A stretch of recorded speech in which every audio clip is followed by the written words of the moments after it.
بسم اللہ الرحمن الرحیم۔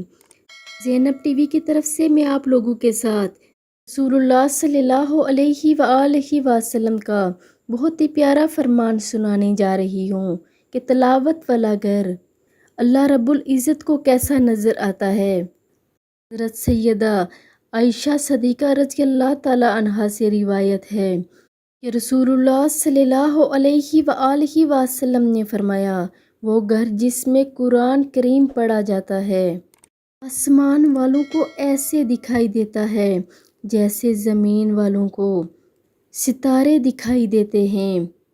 آپ لوگ بھی قرآن پاک کی تلاوت کو اپنا معمول بنا لیں اور صبح یا کسی بھی نماز کے بعد قرآن پاک کی تلاوت کر لیا کریں۔ آپ لوگوں نے اس ویڈیو پر ضرور عمل کرنا ہے اور آگے ثواب کی نیت سے ضرور شیئر بھی کرنا ہے۔ جزاک اللہ۔